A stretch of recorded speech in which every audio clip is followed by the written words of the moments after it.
ಕೊಡ್ತೇನೆ ಕಾಸು ಈ ಕಡೆ ಕಾಸು ಕೊಡ್ತೀನಿ. ನಿಮ್ಮ ಅಮ್ಮನ ಕೇಸ್ಕೊಂಡ್ಮೇಲೆ ಕೊಡ್ತೀಯ? ತಾಮನ್ ಕೊಡ್ತೀನಿ. ಹಾಂ, ತಾಮನ್ ಕೊಡ್ತೀನಿ. ನಿಮ್ಮ ಅಮ್ಮನ ಯಾರಿಗಾನ ಅಡ್ಡ ಇಟ್ಬಿಡ್ತಾನೆ ಕೊಡ್ಬೇಕಾ? ಅಥವಾ ನೀನು ನನ್ನ ಮನೆಯವ್ರನ್ನ ಬೇರೆಯವ್ರು ಮಲಗಿಸ್ತೀಯಲ್ಲೋ, ನನಗೆ ಮಲಗಿಸೋ. ತಾಮನ್ ಕೊಡ್ತೀನಿ. ಅಲ್ಲೋ ಬೇರೆಯವ್ರಿಗೆ ಮಲಗಿಸ್ತೀಯ? ಹಾಂ, ತಾಮನ್ ಕೊಡ್ತೀನಿ. ಏನು ಗೌಡ ತಾನೆ? ಹೌದಾ? ನಿಮ್ಮ ಅಮ್ಮನ ನನಗೆ ಮಲಗಿಸೋ. ತಾಮನ್ ಕೊಡ್ತೀನಿ. ಅಲ್ಲೋ ಬೇರೆಯವ್ರಿಗೆ ಮಲಗಿಸ್ತೀಯ? ಹಾಂ, ಅಲ್ಲೋ ಆ ಸೂಳೆ ಮಗನ ಜೊತೆ ಯಾಕೋ ಸೇರ್ತೀಯ ಒಲೆಯರೋನ ಜೊತೆ? ಹಾಂ, ಒಬ್ಬ ಗೌಡ ಆಗಿ ಆ ಒಲೆಯರೋನಿಗೆ ಯಾಕೋ ಸಾಕ್ತೀಯ?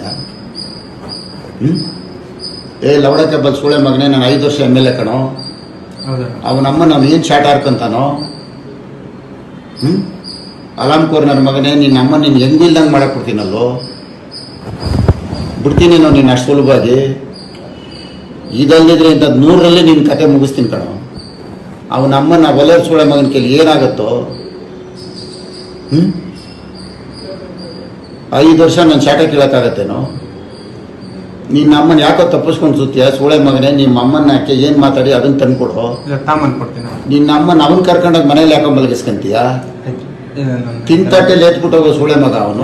ಬೈಬಿಡ ದಯವಿಟ್ಟು. ತಿಂತಾಟೆಲ್ಲಿ ಎತ್ಬಿಟ್ಟು ಹೋಯ್ತಾನೋ ನಿನ್ನ ಅಮ್ಮ, ನಿನ್ನ ಮನೆಯವ್ರನ್ನ ಕೇಳಿ ಬಿಡ್ತಾನ ಅವನು. ತಾಮನ್ ಕೊಡ್ತೀನಿ. ಬರೀ ದುಡ್ಡಲ್ಲ ಅವ್ನು ಸೂಳೆ ಮಗ. ಇಲ್ಲ, ನಾನು ದುಡ್ಡು ತಾಮನ್ ಕೊಡ್ತೀನಿ. ಅರ್ಥ ಆಯ್ತಾ? ನಿನ್ನ ಅಮ್ಮನ ಹೋಗಿದ್ದು ಏನು ಮಾತಾಡಿದ ತಗೊಂಬಾರ ಸೂಳೆ ಮಗನೇ. ನಡಿ ನಡಿ ನಡಿಯೋದು ನಿನ್ನ ಅಮ್ಮನ ನಡಿಯೋ.